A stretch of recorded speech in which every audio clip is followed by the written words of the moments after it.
All right, so we're diving into something a little different today. Oh, yeah. Pinball. Pinball.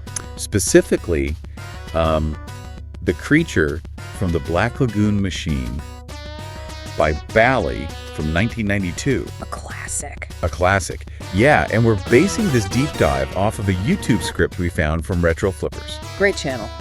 Yeah, so we're going to try to break down what makes this machine so special. In under 5 minutes. Under 5 minutes, that's the goal. Yeah. So, all right, let's do it. okay, so first off, I mean, the inspiration's pretty obvious, right?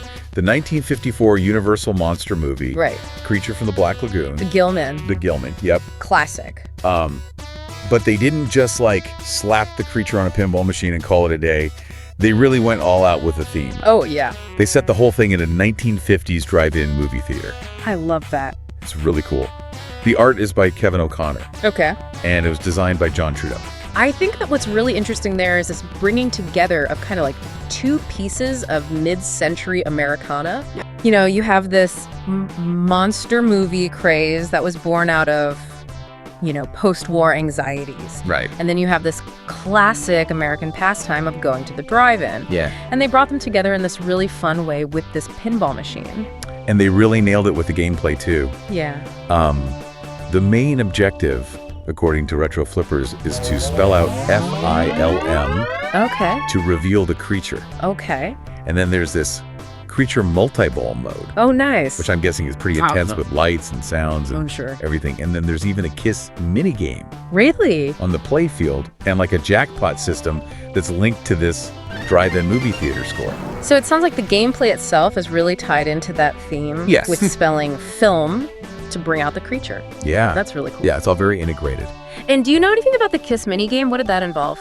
Yeah, apparently you had to hit certain targets to make the creature like appear to kiss a figure on the playfield. Oh, that's neat. Yeah. Very clever. It's so 50s drive-in. I love it. Yeah, but here's where it gets even cooler. The sound. Okay. Retro Flippers mentions a great soundtrack with classic rock and roll. Perfect for the 50s. Perfect. Yeah, plus ambient drive-in sounds like you can almost hear the movie audio in the background and car horns honking. They really tried to immerse you in that setting. Yeah, they didn't skimp on anything. Did they use any of the actual sounds from the movie? They did. They used some of the original sound effects. Oh, wow. Yeah, it's pretty wild. That's a level of detail that I really appreciate. Me too. They didn't just like throw some generic sounds in there. They really... They went the extra mile. Yeah. Yeah, and then the big thing everyone talks about with this machine is the animated hologram of the creature. A hologram. A hologram. In 1992. In 1992, Retro Flipper says it was super cutting edge for the time. Wow. I bet. It was a big deal. I can imagine. Can you imagine seeing that on a pinball machine back then? I mean, it really speaks to the designer's ambition. Right. That they don't just want to create a pinball machine based on a movie. You wanted to push the boundaries. Yeah. Yeah, and it paid off because this machine was hugely popular when it came out in 92. Yeah.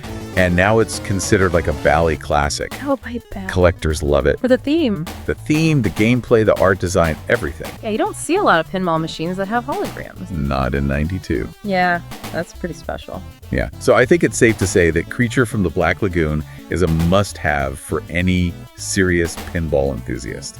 It really does sound like they did everything right with this machine. They really did. You know, they had a great theme. They had innovative features. Yeah. The gameplay was solid. Yeah, And it wasn't just a novelty. right. It tapped into this shared cultural memory Yes. of both classic horror and this kind of romanticized past. Yeah. It gave people a fun way to engage with these potentially unsettling themes. Yeah. And, you know, it's interesting because this whole conversation makes me think about the enduring power of these classic movie monsters. Mm.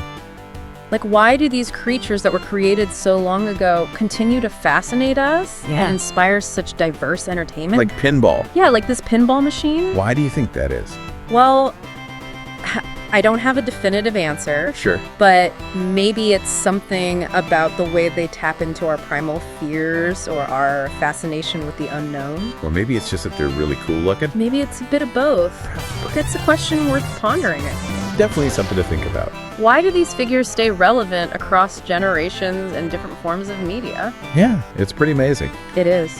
Well, I think we successfully dove into Creature from the Black Lagoon. I think so. We hit all the highlights We did. in under 5 minutes. We did it. We did it thanks to the great info from Retro Flippers. Yeah.